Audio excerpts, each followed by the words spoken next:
Oh, there's an echo. Mute it, zero. I'll use that too. So we just want, my name is Dr. Ruhotsofetse Chigane. Welcome to the Wits School of Governance for those who are here in person, and welcome to the Wits School of Governance for those who are also online. But more importantly, welcome to Global Evaluation Week. For those who don't know, this is a conference that spans across the globe with multiple different panels on multiple different topics related to AI and monitoring and evaluation. And throughout this week, you'll get panels on various different themes, and I'll definitely implore you to visit the Global website to hear more about that, in particular the Global Evaluation Week. Today, we welcome you as the Tairisha Center for Digital Governance alongside Clear AA for a panel that we thought was quite important, quite timeless, but also quite difficult to conceptualize initially. We knew that AI really intersects with multiple aspects of people's lives. We understand that AI intersects with multiple systems within the state. And then we started posing the question about how does AI intersect with M&E, which from our perspectives became a bit more murky for us to understand. So we then asked the question of, well, if it's murky for us, what would it be like for the rest of society? Then we asked a further complicating question, which is how does AI and M&E impact the public sector and how decisions are made? And whether it's impacting the public sector and how decisions are made at all, especially when it comes to monitoring and evaluation. Within our school, we often joke around with government officials at different levels that our country is really, really good at monitoring policies, great at it, the tick box exercises, but we're really bad at evaluating a lot of the time. And the question then becomes, within that type of context, within that institutional culture in which monitoring is privileged over evaluation, when you add these emerging technologies on top, does it improve decision making? Does it make decision making even more complicated? Or does it make decision making a lot easier, especially evidence-based decision making? So today we thought we would have a panel, and we've got our esteemed guests who are welcome just now, titled Governing with Uncertain Evidence, AI, Public Institutions, and the Contested Landscape of Decision-Making in South Africa. We have three amazing panelists who have given up their time for us this morning, who've decided to share their wisdom and their thoughts about M&E and AI in particular. So I'd firstly like to welcome Andre Stalzner.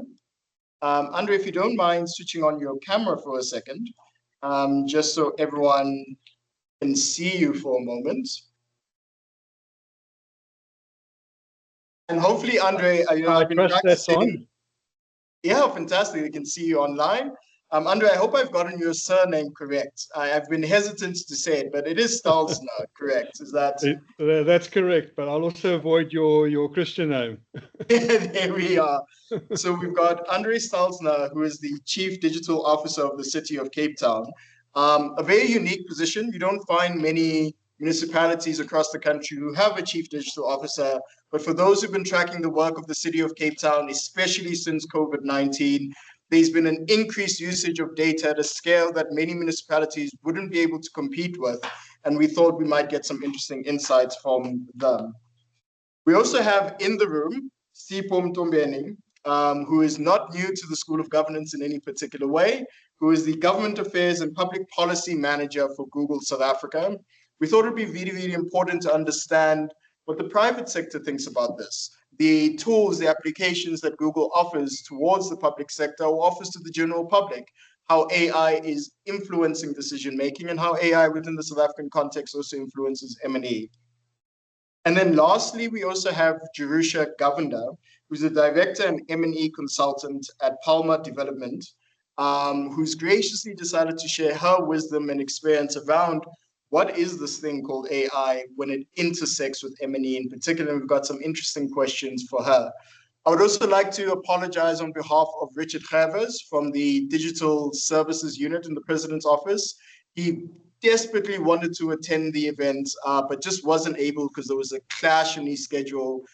When the president calls, it's very hard to say no to him, I guess. But he does send his best wishes to this panel, and hopefully we'll have him on future discussions. So without further ado, just to tell you that the purpose of the discussion is really to get in depth around the public sector and society's interaction with AI and M&E. This is being recorded. The recording will be available on the Global Evaluation Week website. So without further ado, I would like to get to our panel, and we'll ask a few questions. We'll have a really nice discussion between ourselves, Andre, and then we'll open it up to those both online as well as in the room. For those online, if you're unable to unmute yourself, that is perfectly fine. Feel free to use the chat. We have a team here who will be monitoring the chat for any questions that you might have. Don't save all your questions towards the end in any particular way. So I'd like to start with Andre, if you don't mind. And I'm hoping, Zibu, if you can just spotlight him on the screen, it would be great. Andre, I'd like to start with you in particular. We've really started seeing not just municipalities, but metros, so category A municipalities in particular, really having to contend with this digital age, right? Receiving data from multiple different sources, trying to understand the veracity of this data, dealing with the velocity at which you get this information in order to make the most informed type of decisions. And before we kind of get into the AI and M&E aspect, I thought it'd be good for you to kind of talk us through about the initiatives that the city of Cape Town has been embarking upon, how you've been kind of transforming into this digital age, and then maybe we'll get into the AI conversation at that point. Great, yeah. What a big topic. First of all, welcome to all from Cape Town, very cold and windy, stormy Cape Town, not like the backdrop on my picture.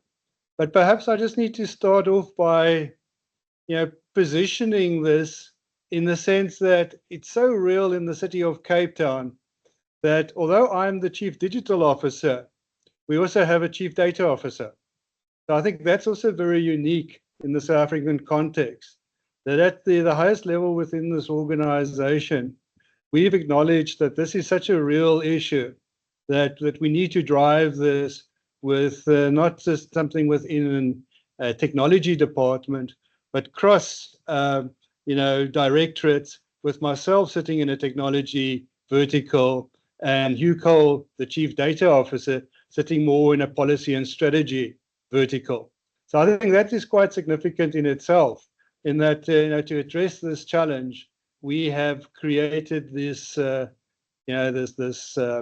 this team, that's standing back to back, and we try and guide this challenge that we face, and I think not only local government faces, but all of business actually faces at the moment. And this is the rate of technological advancement, the issue of data, and we're going to definitely discuss the AI specific components of it.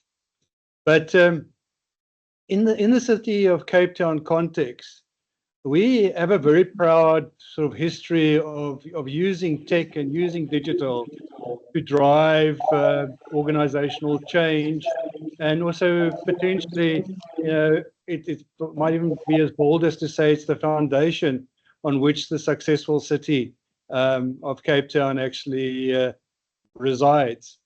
So we've been on this data journey, on this digital journey, since the inception of the city of Cape Town in the year 2000, when previous municipalities were merged and metros were created, like Joburg and various other metros around South Africa.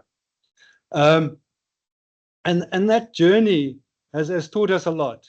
I think one of the most significant lessons that we've learned and we still are learning that and still trying to overcome.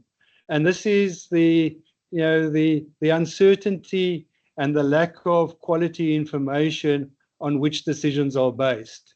As much of a technological challenge, it's also a cultural challenge and a challenge within how public sector officials potentially have risen to positions of authority and power. I like to joke, and I get into trouble sometimes for saying this, but what gets people to the top of government in the past used to be the ability to manage perception. What's now happening with fact and information becoming available, it's calling on a new set of skills, and some people are being found wanted in that space.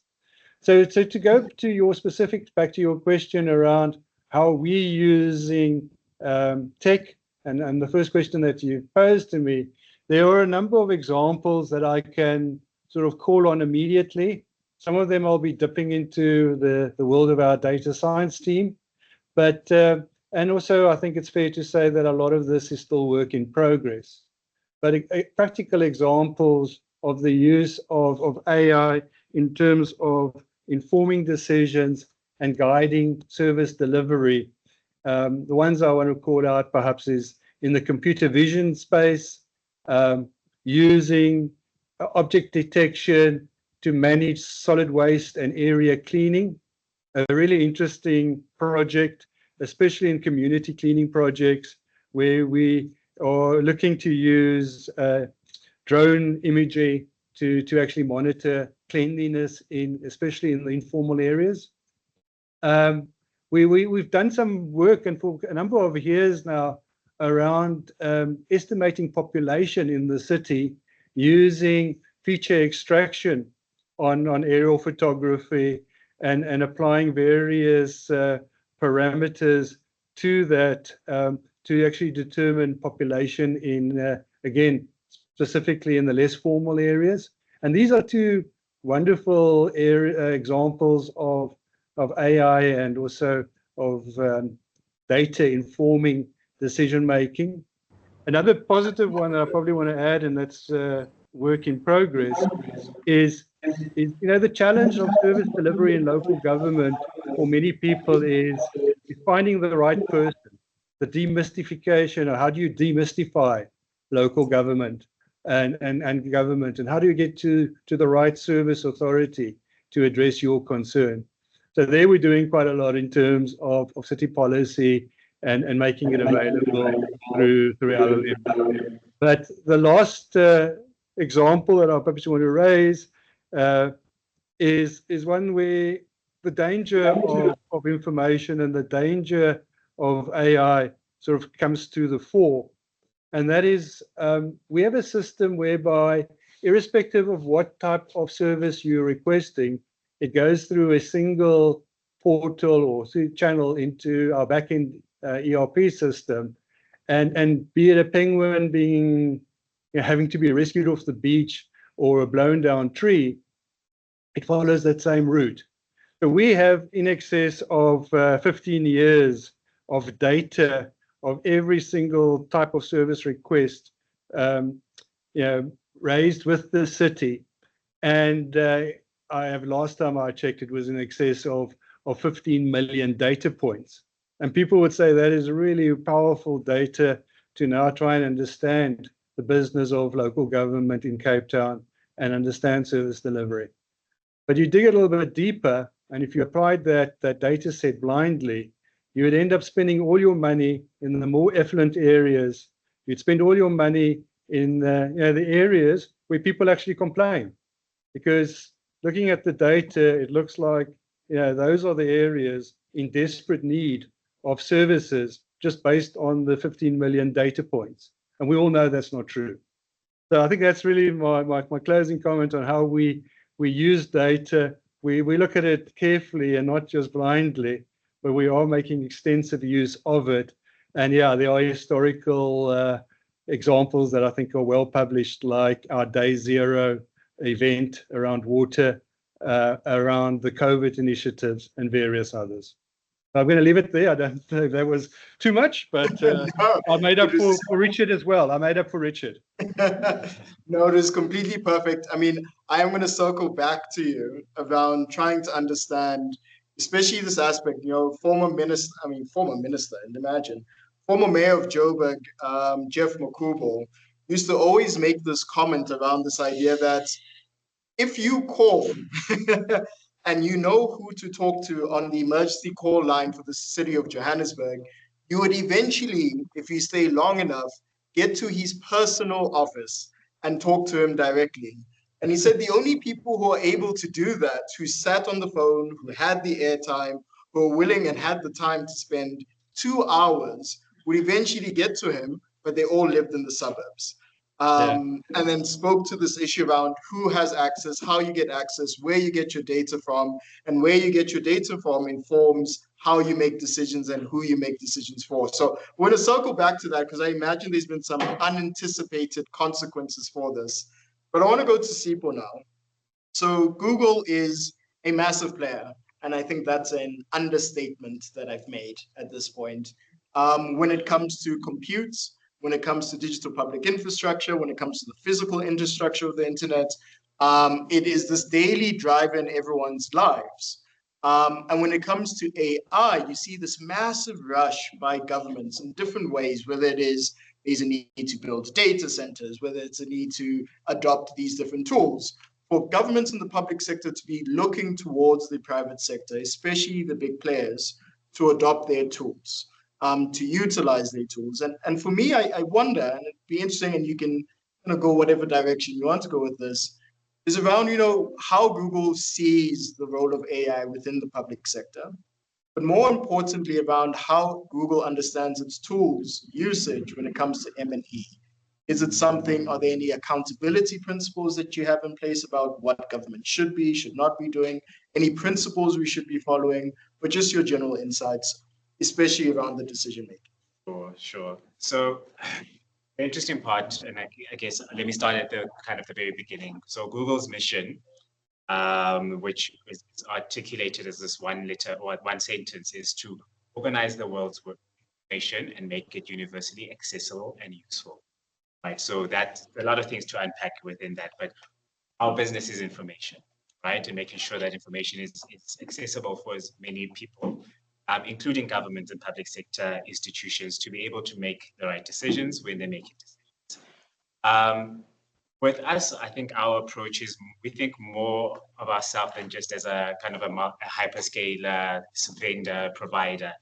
Our approach in our engagements with governments, especially with public entities, is to come with them as a partner, right? As a partner to walk the digital transformation journey across different things, right? And across different levels of government, from national to provincial and local. Hi, Andre, good to see you again. We've had some chats before.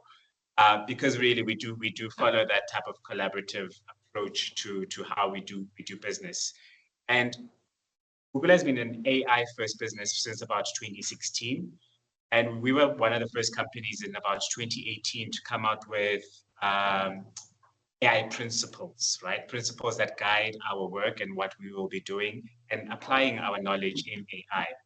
The key pillars around it were, for instance, to make sure that we are driving and providing solutions for the useful societal needs, right? So whether you're talking about healthcare, whether you're talking about food security, the research that we're doing on the African continent, and we have an AI research center in Ghana, and the work that they're doing there is on things like maternal health care, using AI to provide maternal health care to underserviced communities. We're using the technology to, for instance, predict locust movements to be able to warn farmers that are at risk to losing their crops because of the movement of those locusts. We're using technology to, for instance, predict riverine flooding and be able to provide that information to governments to be able to make decisions and inform communities, but also to plan accordingly in relation to what might be the effects to their communities in case of flooding, and also things like wildfires, et cetera, et cetera. So beyond the cutesy stuff that people are doing that are, the caricatures of, generative AI and all of that, what we've seen, the key part of what we can as a digital company do is driving societal needs and using that AI technology to be able to provide and answer the needs of the society that we're in. So in order to do that, and I think part of what I wanted to also highlight, in order to be able to do that, this is why we've done a lot of work and a lot of investment on the continent to make sure that firstly we built that digital infrastructure, right? So from things like your subsea cables, we I think a year or two ago launched the Criano subsea cable, which lands in Melkbos in the Western Cape, and comes all the way down from Portugal. We're currently now constructing another cable, which will be terrestrial, and then go back into the sea at the western coast of South Africa, coming down from Kenya, connecting to Australia. We understand that in order to ensure that we are firstly not leaving anybody behind and making sure that we are not creating and making worse the digital divide that exists through AI, because the AI has the opportunity to provide a big divide. We're making sure that we're kind of investing in making sure that base infrastructure for accessibility is there.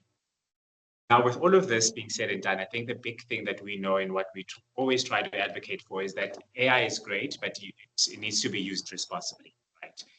We do advocate quite a lot for responsible use of AI, and this gets again into the second question that you asked about in relation to kind of our accountability and how we think about accountability within the Google ecosystem.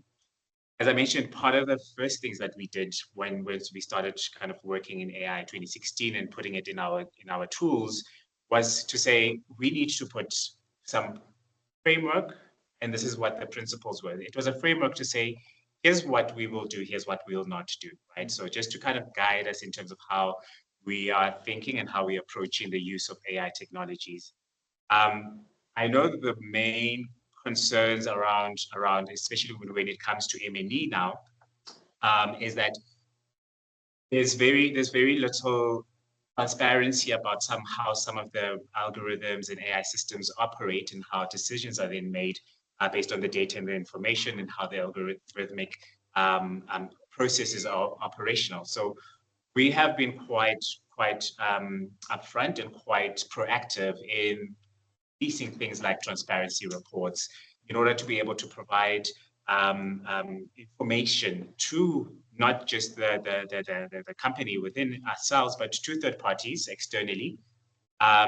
We very much open to kind of third-party auditing processes, etc., to be able to share what those processes are. Because I'm not an expert in M&E, but what I can think of, or what I would believe would be some of the key principles around being able to do M&E work is being able to understand the kind of step-by-step approach of how did we get to where we are. Right, so that's me simplifying it. I'm sure you are going to tell us a little bit more, and I'm looking forward to learn from you. But I think that ability to be able to engage externally with partners, obviously within limits, because there are some proprietary information, etc. But I think there's a certain level, and this is the balance that we as a company have been working hard to strike, to be able to strike the balance of we will protect our proprietary information, but we also understand that we have to be accountable for certain aspects of the tools that we're putting out there. And in as much as the kind of the accountability framework for me, I think is also more of an ecosystem approach for us as well. So as a company, we are obviously, yes, we're responsible for making sure, and this is our approach. So we have built things like safety by design. So these are things that are principles within the company. So whatever tools that we're building have to be safe by design. Data protection is key. Privacy of our users is key. All of those kind of key issues are built standard as kind of the base of ensuring that we have those protections in place, but also making sure that we are able to account to how, for instance, if people are putting data or their information into our systems, how is that processed? How is that then used further? But we do understand, and I think a lot of times when I engage with stakeholders and I say, we are actually a pro-regulatory company, because we believe that there should be regulatory frameworks. Our CEO Sundar is famous for his quote. He says, AI is too important not to regulate, but it's also too important not to regulate well. So that's why we engage quite a lot with government. I mean, South Africa and in the rest of the world where we operate, we engage quite a lot with the regulators, with the government in relation to AI policies, in relation to data policies, in relation to all the other policies that might be relevant and affect each of these aspects. Because we believe, yes, there is a need to have a proper regulatory framework outside of us, right? So as I said, it's an ecosystem framework.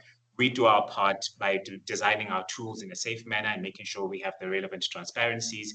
But then there needs to be a framework outside of the company itself or outside us as an actor, where it regulates how then we also interact with other parties, how other aspects and other players within the sector, other interested parties, how they're able to engage with us, interact with us, etc. So really kind of this more ecosystem approach is how we think about the accountability aspect of it. So yes, there is accountability for us as a developer of these tools and engaging in that level.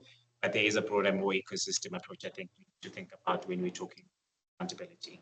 We're definitely going to talk more about this kind of broader ecosystem, especially in the context of kind of being pro-innovation and the tensions that pro-innovation also brings when it comes to policy development. Jerusha, I want to come to you now, and I want us to bring us back to M&E. And I'm not making you the spokesperson of all M&E in any particular way, but a colleague of mine, Dr. Haftan Dinge, and I wrote a paper for this local conference actually many moons ago around algorithmic bias and algorithmic governance, in particular in the public sector. And the basic paper was, I wonder if M&E specialists speak the same language as data science specialists. And do they make the same assumptions about data? Do they make the same assumptions about how to interpret data to make decisions? And often we assume that, yeah, it's one and the same.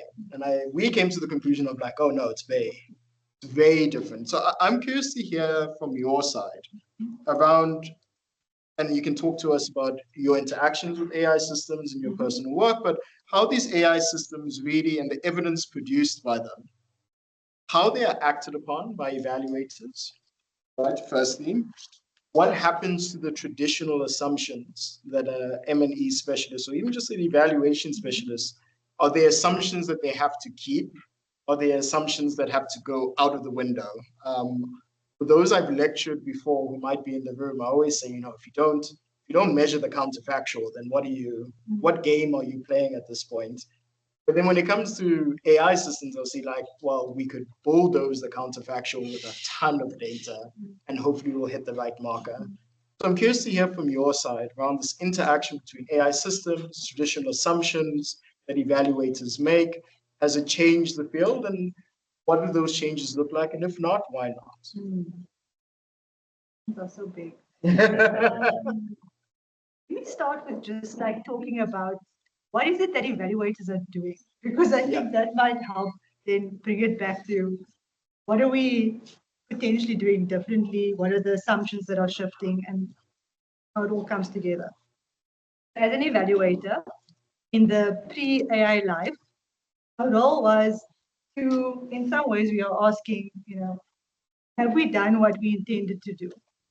But a good evaluator is going a bit deeper, right? So the simple question is like, we said that the intervention was this, the program was this, have we achieved what we planned to achieve? But there are deeper questions, and this is where the field is also going. It's like pushing us beyond that monitoring and saying, actually, we need to understand the why, or why not, what could have happened, like the complexity view of everything. Okay. So in that context, the standard assumptions that an evaluator was making or around an evaluator was the evaluator brought in this expert view, or we bring in an expert view. That means that we are working with those that understand the context deeply, the humans that understand the context deeply. We are also working in a way that we are unpacking not just the simple causal path of, if we've done these things, can I see the association with the end thing?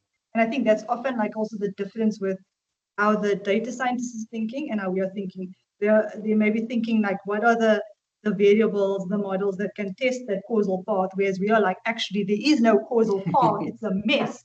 How do we understand the kind of the chaos around it, but also look at how is that supported by understanding kind of that the logistic regression and how they come together.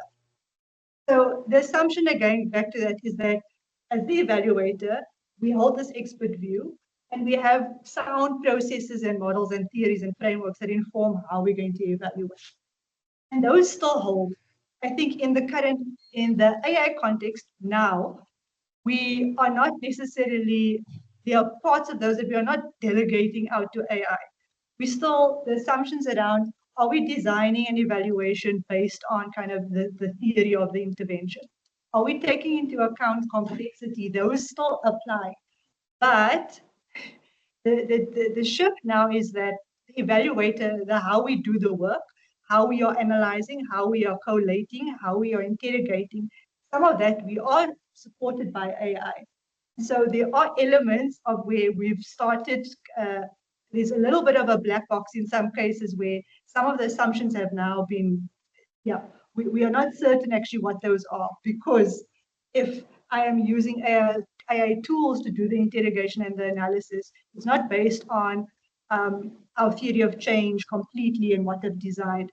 And so there are some risks with that, but I think as a whole, the evaluation practice, I hope, it remains like we still hold the broad assumptions that we are assessing complexity, assessing change within a context, that it's not about A causes B, but what are the underlying factors. And going forward with our use of AI, there is a need for us to better frame like what are the limits so that we maintain those assumptions if we are using AI tools, that we cannot depend on AI to do certain kind of levels of interrogation. But let me pause there. Did I answer the question? You did. I do want to ask you a follow-up though. Yeah. So you had mentioned this black box that AI kind of creates when it comes to, especially if you're using certain tools to do the analysis. And there's many M&E practitioners on the call who will be re-watching this kind of video. How would you suggest that they approach that black box? Should they just jump into it and hope for the best? Should they question it? Should they just completely abandon it? But there's this uncertainty of like, your work product is produced by this black box. How would you suggest that people approach that? Yeah, so at PDG, we've actually been going through a kind of a process of thinking, because I think there's a little bit of both, that we must experiment, we must test, but not at the risk of the human that is affected by the evaluation. But the process that we've been going through is firstly assessing like what is our AI position. So as an evaluator, because I think there are ways we can consider our position.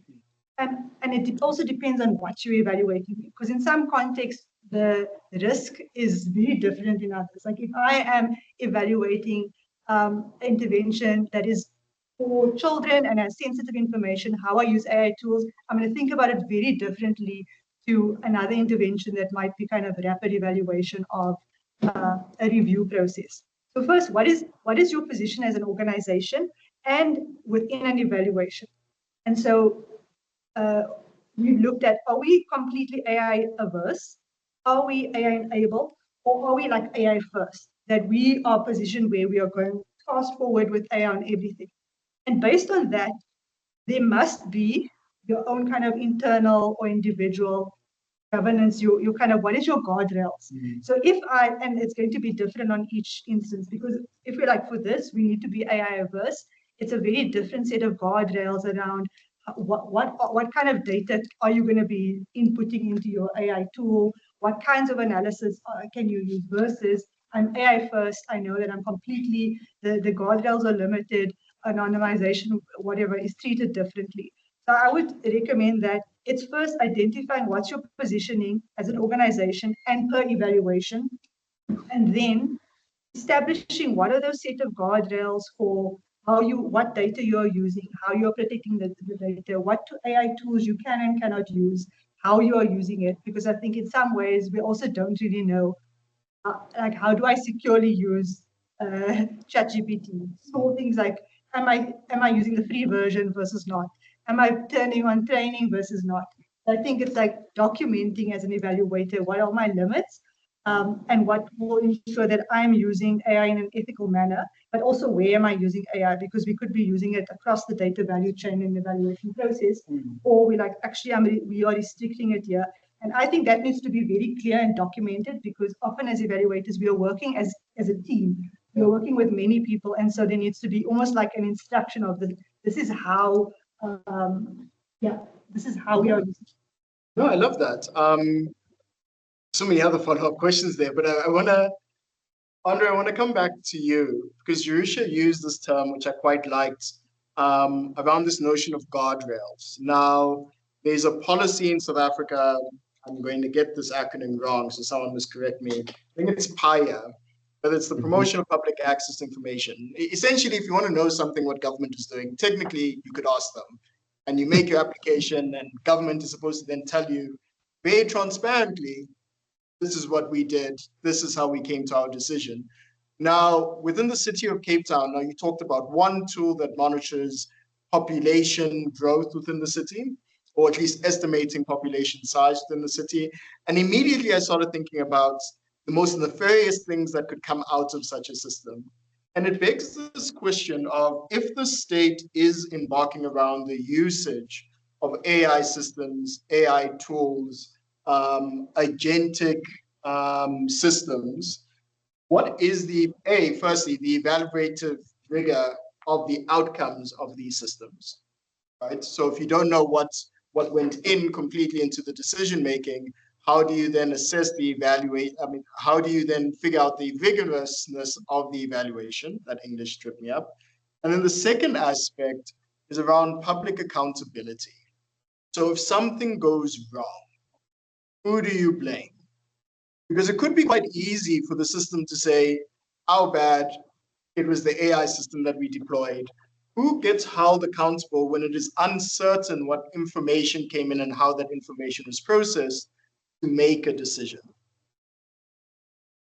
And if you can give us any cases that you've had, that would be great as well, if any.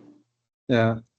Perhaps I should start off with the accountability angle, because where we find ourselves at the moment, yes, Poppy and PIA are very much uppermost in most public organizations' minds, and we have to treat it with the utmost respect, and sometimes we move too slowly by other people's measurement, because we are doing exactly that. But I think it starts off with us. Too often I hear AI is just a tool. And that's true. AI is a tool, but it's not just a tool. It's probably one of the most powerful tools. And if it gets into the wrong hands and people don't understand it, it has far-reaching implications beyond just service delivery, but also social implications. So I think when it comes to accountability, the first thing you need to acknowledge is that, with great power, what's that expression? Comes great responsibility. When you are in the AI realm, you need to, understand that you are wielding a very powerful tool. Then I also think, and this is what we've been driving. We've in the city of Cape Town, we have published our AI guidelines, which are more aimed at good use and making people aware of various implications and what it really means to use AI. And now we're in the final stages of actually putting together our AI policy, which will determine to a large extent how we deploy AI within the city in the foreseeable future. And one of the things that policy actually talks to is the need that we need to really strengthen our governance structures around tech and around digital, especially now with the deployment of AI within that space. So again, we drive clarity of roles and make sure that there's clear allocation of accountability, even when AI is involved. Then I think the other big thing and this is probably one of our especially when you've been in government most of your life, like I have, is this whole thing that we need to value and respect and nurture the human understanding and the value, the experience that individuals bring to bear, and especially in the AI space. You know, if we don't, we talk about the human in the loop, but I always ask about which human, the right human, the human that can spot something that's right or wrong and would know when something's right or wrong. That's the human you want in the loop. And we, again, you know, in terms of accountability, we want to make sure we can clearly identify who that accountable human is, irrespective if AI was a significant contributor to the final decision. I think the other thing around accountability is this need to continuously monitor and evaluate. You know, does it all make sense? Is it still doing what it's supposed to do? And then finally, you know, around the accountability in terms of staying up to date with regulatory and other ethical guidelines, policy, et cetera, et cetera. So our approach to the issue of accountability and is, we want to ask, are we doing AI for the right reason? That's the first question we ask. Then, do we have the guardrails and the governance in place? Do we have the correct human in the loop? Can we hold a person accountable for it? And then finally, regularly asking, does this all make sense? Are we adding value through what we're doing, or is this perhaps something that has to be rethought? So that was part. But your first part of your question again, Doctor, sorry? So when it comes to then the evaluative rigor of this data, so when you're making these decisions, what are the evaluation processes that come afterwards to assess the decisions made? Yeah, we firmly believe in this notion that it's a suggestion when we look at the recommendations coming out of models and coming out of various tools. It's not a decision or position, and the evaluation processes that go into re-looking at these outputs are exactly the same as what they would be if we had built it all with human decision making. We firmly believe that the benefits of AI is to help drive, you know, efficiency and to get things done quicker, but it doesn't necessarily replace the need for the proper evaluation and oversight and controls. I mean, Andre, it'd be interesting to see how that happens in like a real world context when a public servant is under pressure, they need to get something out. They see this suggestion from this tool and they're supposed to interrogate it more, but it is easier if you just take the suggestion because there might be this implicit trust that this tool is correct. How do you handle that type of human error that might take? Error is a strong word. That human dynamic that might come into place even for a simple public servant. Yeah, I believe it's how you build the tool. You know, if you're getting to that point, it's probably too late. So I'll use an example. The kind of tools that we currently have are trained only using our own data. We've built them perhaps very simplistic, but it's in order to try and understand that, you know, once we launch these tools and once they get applied, to then try and roll back the bad decisions, it's too late. We want to make sure that we rather apply and create tools specific to a task, and I'll give you an example. One of the big challenges people always have is to understand the building regulations. So we build a tool that we train specifically on the City of Cape Town's building and development regulations. And we box it in so that those, and we put all the next caveats around it to say that this is an AI tool and this is a suggestion and a human will make the final decision. But that's sort of the approach. I think it starts in how you construct and what power you give this tool in how you can manage it. Because once it's taken the decision and once it's beyond, the horse is bolted, you're not going to bring it back. So, Sipa, I want to come to you now. So I'm going to go on a slight tangent for a moment, so bear with me. So something very embarrassing happened in government over the last month. Two different policies. So the big one was the draft paper on AI. The less sexy one was the draft, Ziwe, you can help me on, the Immigration Act, if I'm not mistaken. White paper, the Home Affairs one. Both of these pieces of legislation were found to have huge AI elements or ghost literature that existed within them, right? So there's this human error that came in at some point, right? Someone saw something at face value and then said, this face value document, I'm going to give it out to the public that is now going to determine how we make decisions, right? Now, last week, the CEO of Google was being interviewed at the Decoder conference. For those who don't know the Decoder conference, please go look at the Decoder conference. You want to know about all the CEOs of big tech, what they think about AI in particular. But a question was posed to them, and they simply said, you know, when I search in, what is the best Chromebook to buy? And everyone knows this new kind of summary AI thing that Google gives you. And it gave an answer of a particular computer. And then the individual scrolled down and said, well, on Reddit, that has actual people interacting with each other, the answer was fundamentally different. And the question then becomes around how do we, as public servants, people who are making decisions, who might be doing quick evaluations, who might be doing quick Google searches, or getting recommendations from these new AI tools that don't necessarily match up with the way people make decisions or people's actual experiences of something. And it speaks into like algorithmic governance, algorithmic bias. It talks about this notion of where's data coming from. How is Google really encapsulating this?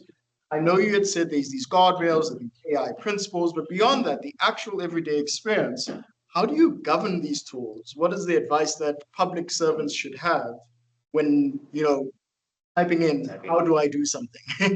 When you asked that question to Andre, I was like, well, do you want to end up like that, those public servants who had those embarrassing issues? Because you should actually be acting with some level of scrutiny, right, against this. And this is why I'm going to bring back words that Andre used. Human in the loop is quite important. Yes, we believe that AI is a tool, powerful tool, but a tool nonetheless.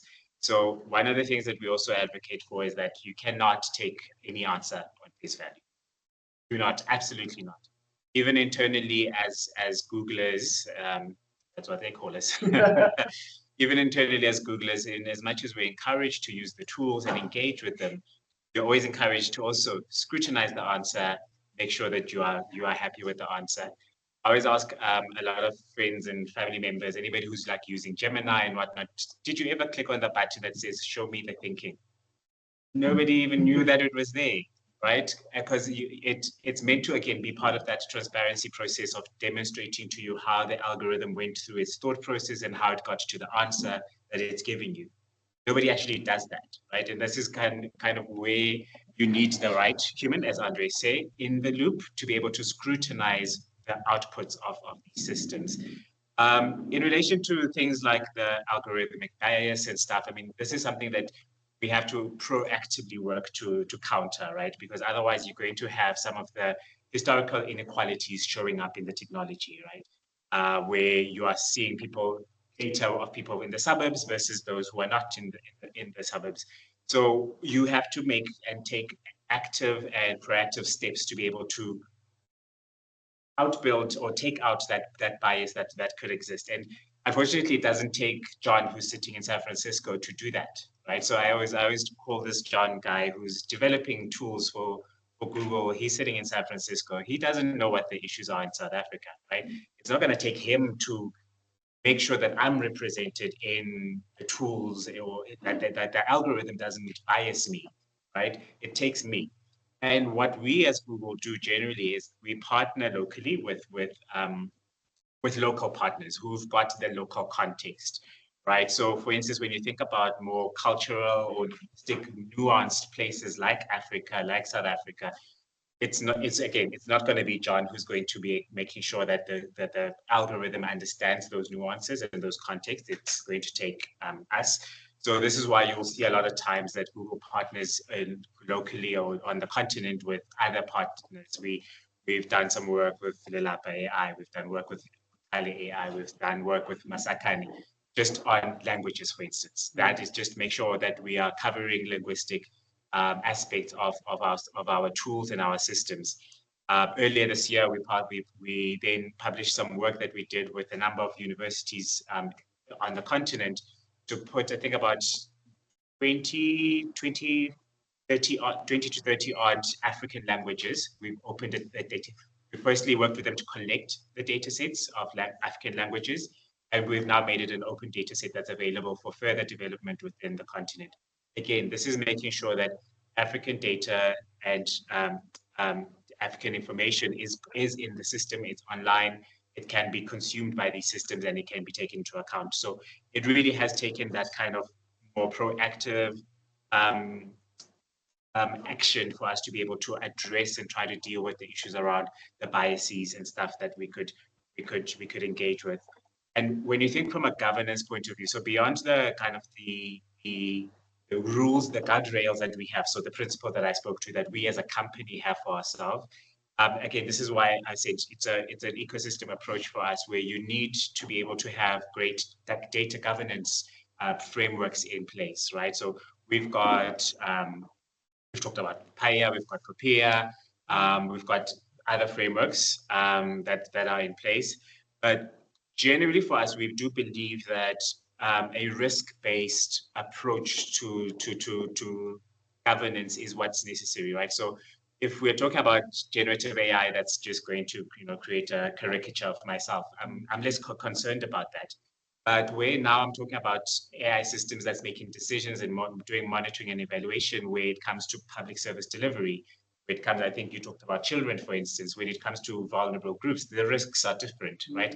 So that one requires a higher level of scrutiny, a higher level of human in the loop in terms of making sure that whoever's doing that monitoring or evaluation of a public service delivery, they actually are required by the framework to have those extra steps of making sure that whatever output is coming from this AI tool, they double, triple check it, right? You are at this point now saying the level of scrutiny has to be higher because we are now talking about a public service versus, for instance, if we were just talking about generative AI for the fun stuff. We do need to think about it in that way.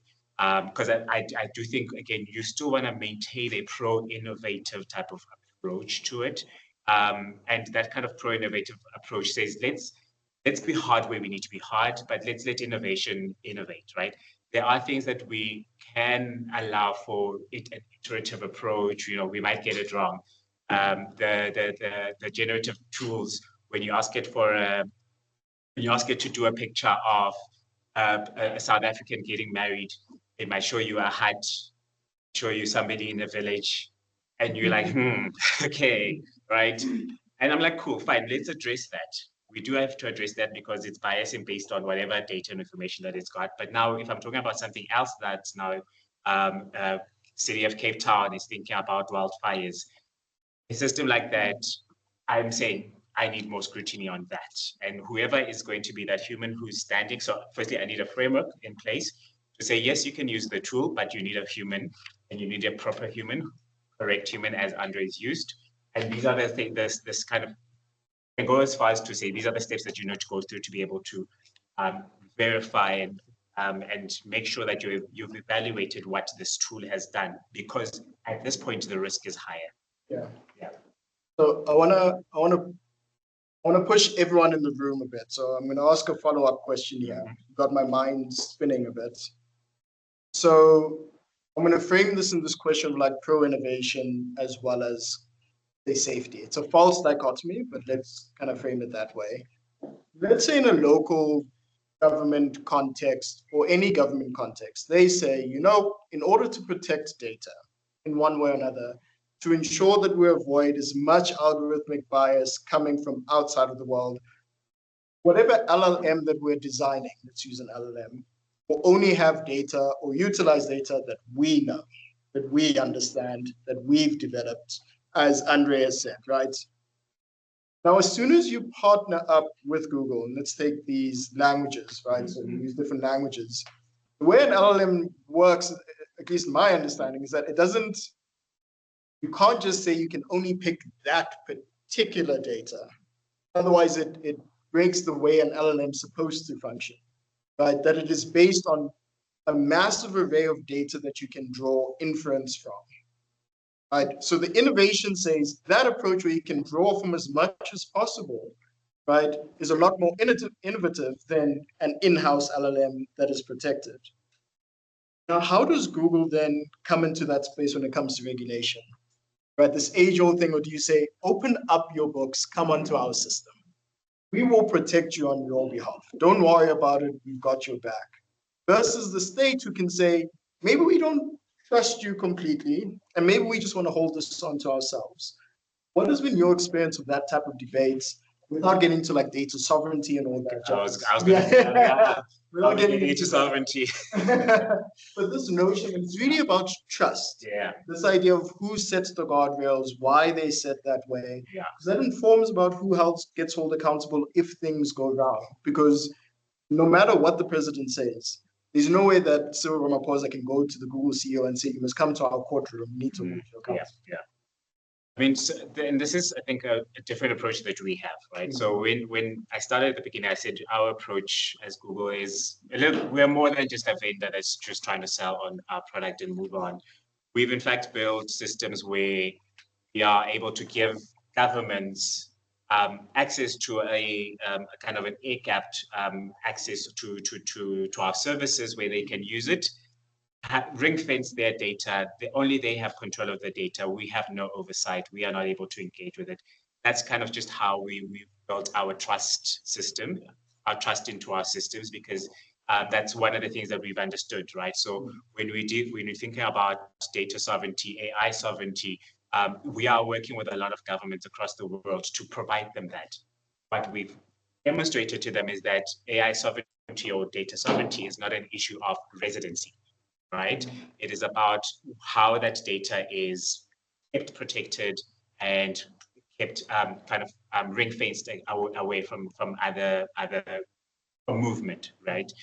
So it's not a residency thing that it has to go sit in a data center that's owned by government. Again, there are a lot of governments, when you think about Africa, that don't have the ability to build that infrastructure. They don't have the funds for that. There's big other priorities to be building data centers. So if you have a Google data center or an access to a Google data center, you are able to, and it's luckily or not, but the technology has advanced to such an extent where we give you the key as the government to say, yes, you are using our data center, using our cloud, but it is so ring-fenced that only you have the key. Even if you lock yourself out, we can't even help you. That's the thing, right? We can't even help you to get in because it is built in such a manner as to give you the control over it. And that is how we've been able to build trust with governments in that regard. And again, so the simple one I like to use when I explain this issue is Notebook LM. I'm not sure if any of you are familiar with. Please don't tell them. Notebook LM. Let me tell you, you're doing studies, Notebook LM is your friend. I'm going to start integrating it into my classes at some point. Yeah. As well. So Notebook LM is this wonderful tool where you input your data. So firstly, again, you need to do the work yourself. Do research first. You put in now the papers, whether you're doing research on a topic, you find your slides, you do whatever but you must put in proper resources, and then you're able to engage with it on the resources that you've put in. The key principle is garbage in, garbage out, right? And Andre, maybe you are not having that same issue, but a lot of even local governments, their data is garbage.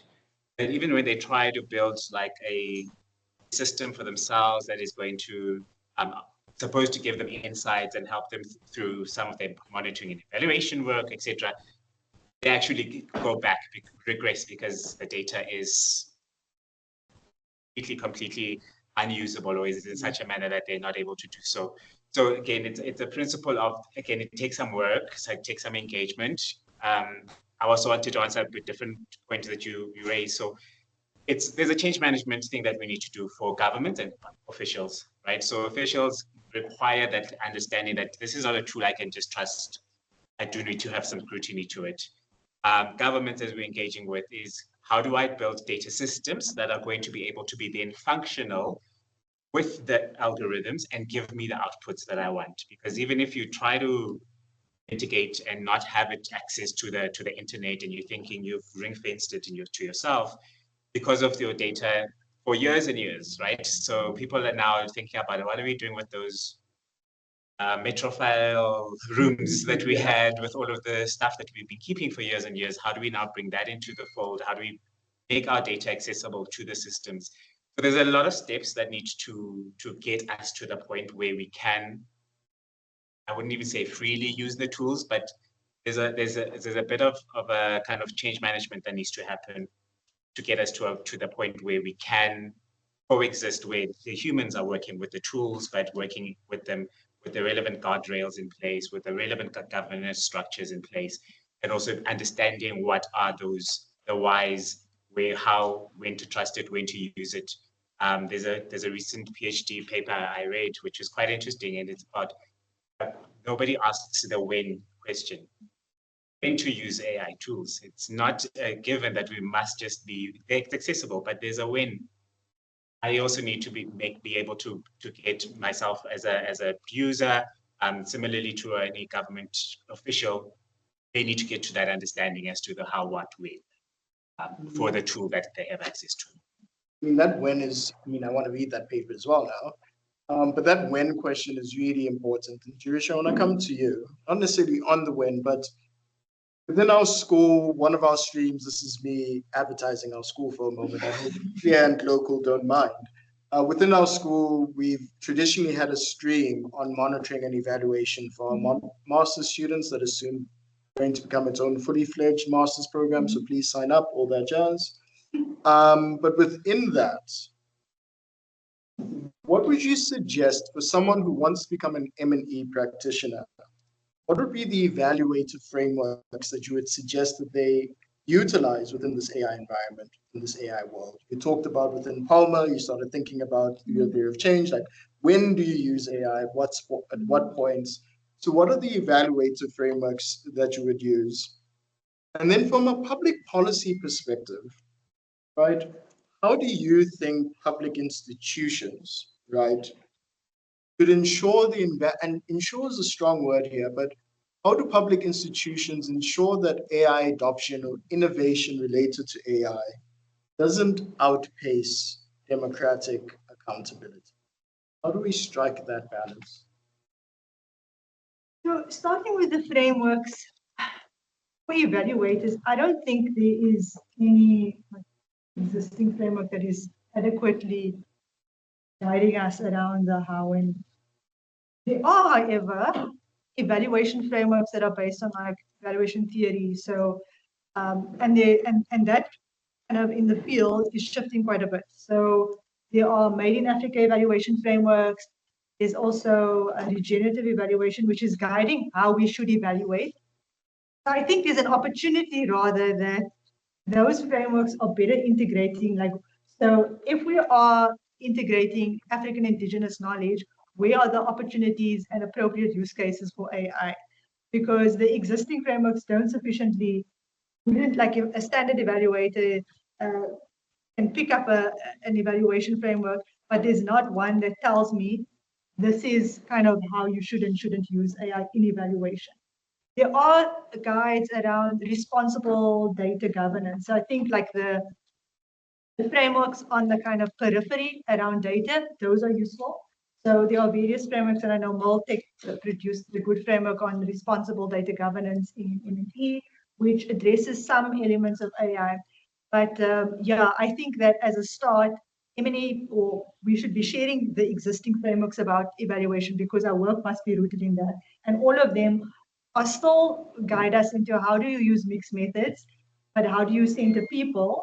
And in some cases, it might be How are we asking the questions about what an intervention's effect is on the environment? In others, it might be how are we engaging the community in our approach? But it's more like in the methodology, that is where we can draw on responsible data governance and other existing data or AI-related guidelines there.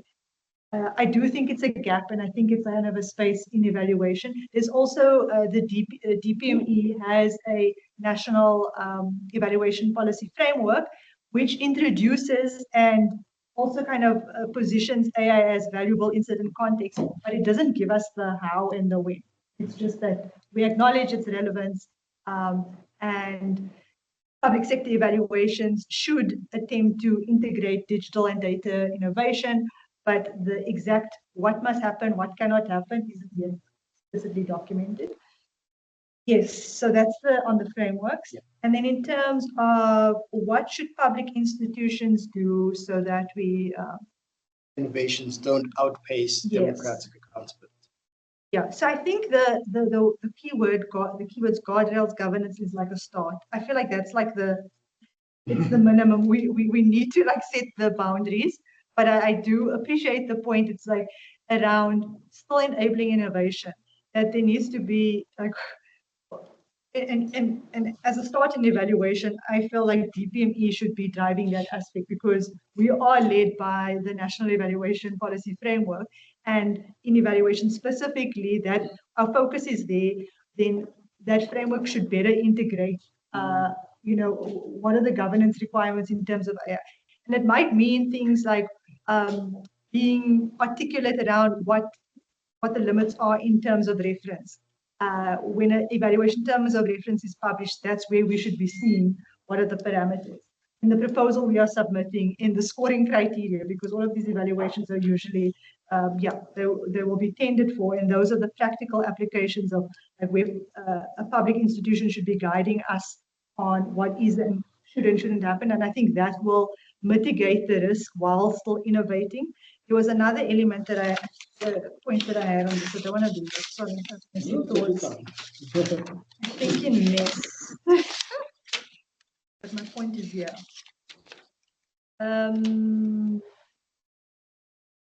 It's related to it.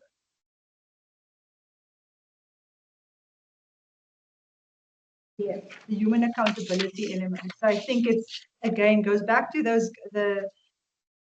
what I was saying, that it needs to be clear that there is a human responsible. So within policy, within the frameworks, having guidance on how AI can and cannot be used in evaluation, but there needs to be a clear role that is assigned to where does the buck fall.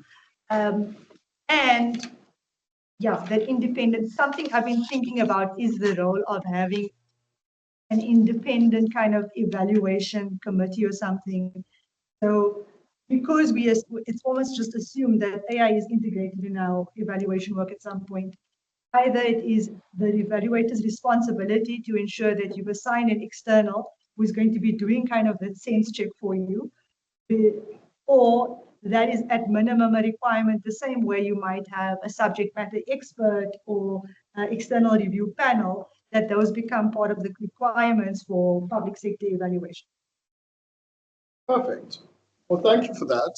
I want to open it up to everyone in the room and those who are on the chat to ask any questions. If you have any comments, I would like to firstly state that I love a monologue, I really do, and I love a preamble, I really do, in a political meeting, you see. Within this space, if we can keep the preambles, the monologues as succinct as possible, if you've been lectured by me before, I have no shame in interrupting someone, absolutely none. So don't make me that person. But are there any questions that we might have online? If you can put it in the chat, if there's any questions in the room. Got the gentleman there. Any questions from this side in the meantime? Got the gentleman in front. Perfect. Let's start with yourself and we'll wait for those online as well. My name is Mohammed. I'm from the craft and design discipline.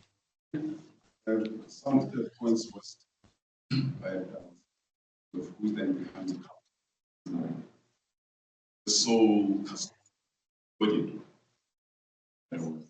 But for me, the question stems more on if that is not monitored correctly or protected. What happens when this tool is used as a weapon? Because you can hide behind it and use it as a weapon, and it gets to a point whereby there's nations, etc. Is our judicial system also ready? I mean, for me, the ecosystem is very broad, and it can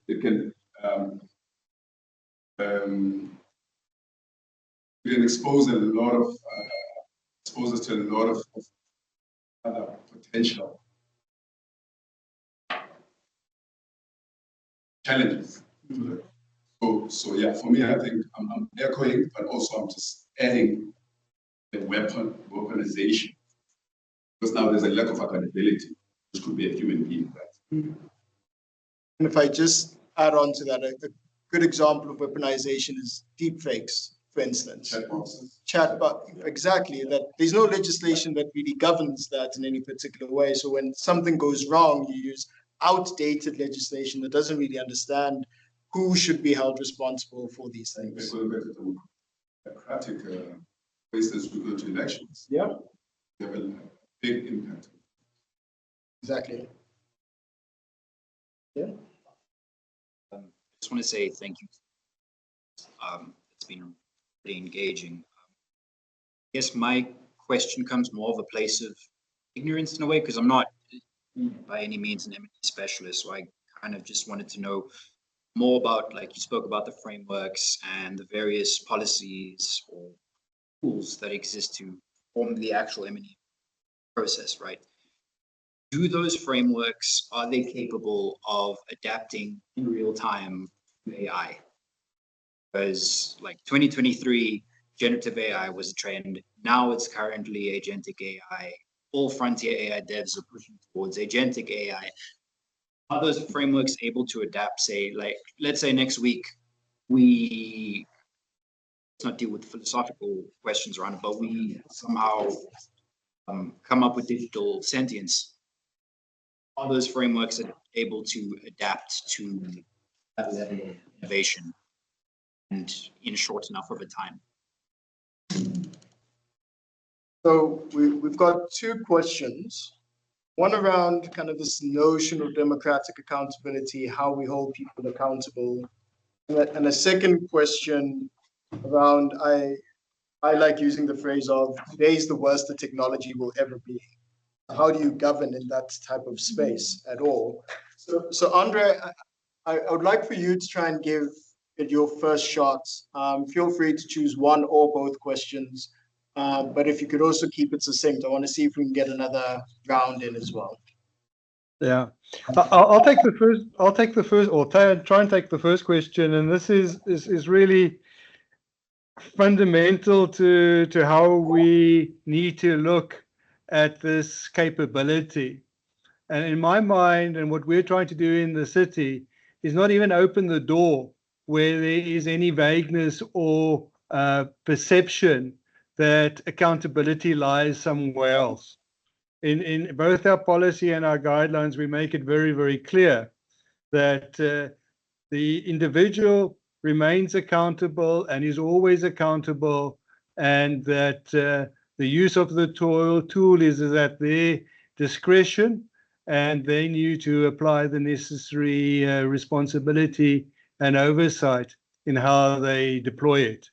So I think to respond to the first question, I think when you allow people to hide behind the tool, when you open that door, you're going to find it very, very difficult to close that door, because the legislative environment and the various things that potentially would help you in that space don't exist.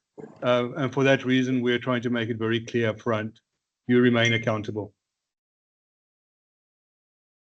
I have a follow-up to you, Andre, but it is not my platform.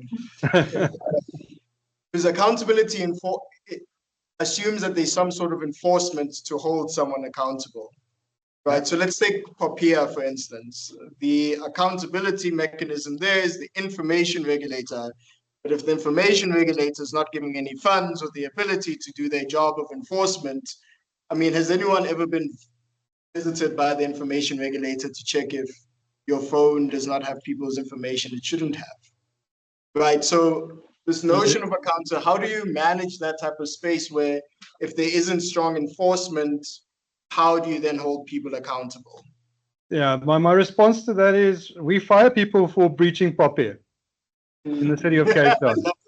No, we do, and I can give you many examples. And that is, you know, at the end of the day, that's how we ensure people remain accountable for their actions.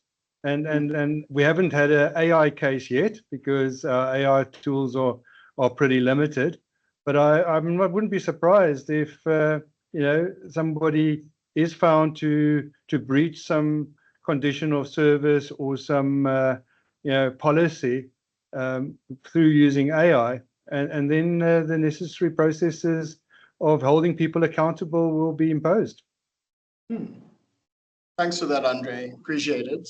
Sipho, I'm not sure if you have any thoughts on the two questions, but I also want to direct your eyes to a question in the chat. So the question, for those who might not read it in the room, is from Londiwe, who says, I wanted to find out if there is a law that makes it mandatory that only data centers in South Africa should be used for storing data, especially personal data that may be generated through systems that use AI. I think these are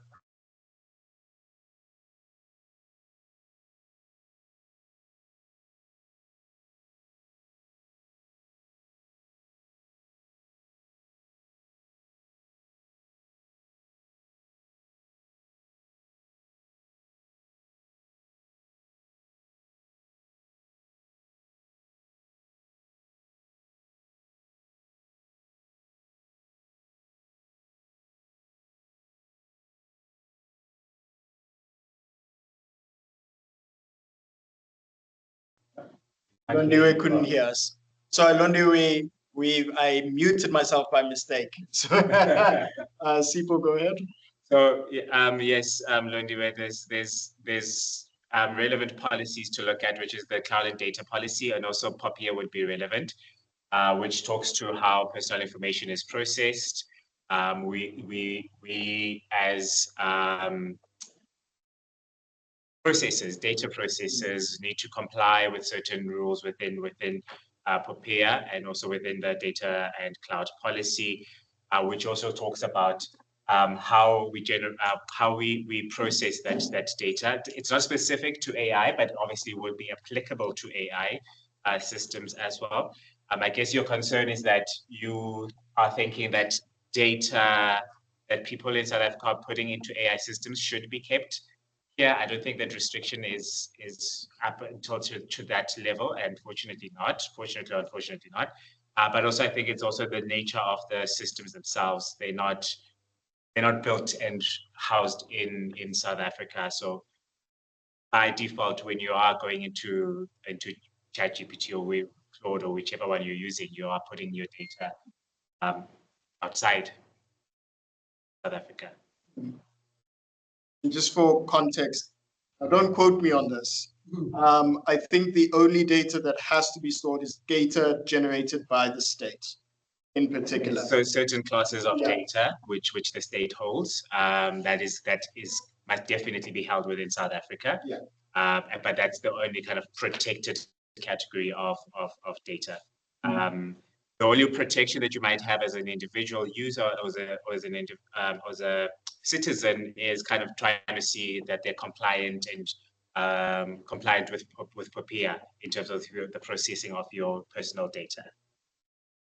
On the first question, yeah, I mean, I'm a lawyer myself, and unfortunately, the law takes forever, right? We've been talking about the AI policy in South Africa for the last 2 years. We've been engaging, we've been doing things. There's processes that it's going to take still probably another 2 to 3 years before we have a comprehensive legal framework to govern AI in South Africa. Even with, and I think I like the example that you used with the information regulator, as I think the South African AI Association put a case to them when one of the platforms woke up one day and opted everybody into their AI. They would use that AI, your data, to train their AI models. One of these other bigger platforms, they did an opt-in with nobody knowing, right? And the South African AI Association took a case to the information regulator of South Africa saying, hey, we feel that this is wrong. They've taken user data without permission, without consent into their AI models for training. That thing is still holding because there's no capacity. I don't think the regulator necessarily know how to deal with this, because there are, whatever accountability framework you have, that enforcement part, it needs to be there. It's a struggle if we're not there. There are some kind of voluntary frameworks that we've signed up to as a company, and then maybe we'll call in some of our other counterparts and say, let's come together as industry and do like an industry code or an industry coalition to say this is how we will act, and we will not go to certain aspects. But some of these things are not governed at that point. How we're dealing, for instance, with things like scams and stuff, we are, especially because you use the example of like these chatbots that are being used and stuff. We as a company have got policies about, you know, the use of our technologies against those things. We don't want it, and we've got our own enforcement frameworks, which we then do share with other tech companies and like organizations, like for instance with the scams, we'll talk about the global association for scams. Share technologies, we share information amongst ourselves, but this is in the place that there is no regulatory governance or from government or any public entity that has said this. So we've decided as the private sector ourselves to kind of just come together and say, let's put those rules and guardrails together so that at least we protect users, we protect citizens. So I know it's a challenge. My people are problematic coming up with laws, and they take forever for that. Yeah. Lawyers in particular. Yes. Just for the clarity, say, in case someone just takes a little snippet. I want to see if we can fit one last round. I mean, absolutely no pressure. I know there is a follow-up question from Londiwe as well. On to the oh yes, sure. About the pace at which frameworks can respond to the changes. And I think that in public sector, it's not going to move as fast enough. It's not going to move fast enough. However, in evaluation in the field, there are frameworks that are not necessarily public sector frameworks. And generally, the field does move quite rapidly. And I think that's where, if you are working in evaluation that's not specifically public sector, there is a lot of movement. There are associations like the South African Monitoring Evaluation Association, the African Evaluation Association, and there are many across the globe. And a lot of them are kind of coming together to develop guidelines as things shift. And that's where you'll see a lot more pace than what we'd have to wait a bit. Yeah, I mean, it's really interesting. Out of Tairisha, we do work around what we call GovTech incubation. And the notion of GovTech incubation is, how do you create a space within the public sector that incentivizes innovation? So whenever you talk to the public sector about innovation, how do you keep up with the times? They will listen to you, you will do your PowerPoint presentation, and inevitably someone will come to you, and Andre, you're going to smile when I say this, is that, but how does this fit with PFMA? Right? You want us to procure this thing, adopt this thing, but PFMA means that I must now go get quotations from multiple different stakeholders and this and this. And you can see different units within government experimenting with incubation. A really good example for this would be the South African Revenue Service. The South African Revenue Service has data platforms, and how they procure, and I don't mean that in a bad way, but is that essentially they have an expo. So a mini expo in which they bring service suppliers to come into a room who have latest systems. And they say, show us what these systems are. Introduce us to it. This is a non-committal engagement. And they do this on a regular basis. But they get their employees to also meet up with these individuals. So there's this understanding of what is available, what is the tech. And then they have a 200-page PowerPoint presentation based off another document, which is much larger, which details the step-by-step process you need to go through to go from, if you identify one person in that expo, how you get that technology into your business units, if that makes sense. And these multiple checks and balances for that. And even though they innovate very quickly, it's still slow, but relatively quicker than most individuals. But there's always going to be that give and take within the public sector. There are two more questions from Lundia, which I don't think, Lundia, we will have the time to go through them in detail. I will share them with the panelists. Hopefully they can answer them very quickly over email. I am also happy to give you a quick response as well, because we're quickly running out of time, and I don't want to go over time.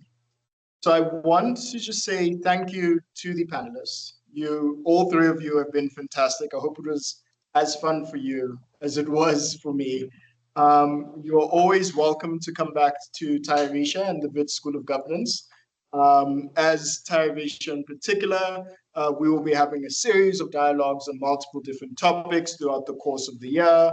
For those of you who are students here, we've created a dedicated digital and data governance student cohort that meets up twice a month, one in which you'll get a presentation that helps you with your research, and one is just, we give you pizza and you can come hang out with us. CLEAR has a ton of projects happening within their center. If you're interested in monitoring and evaluation on this continent in particular, CLEAR AA, by a long margin, I don't know about Palmer, but I'm here to advertise Wits, that CLEAR AA is one of the most leading M&E practitioner groupings on the continent. So please look out for their work. I also want to say thank you to the Global Evaluation Week team.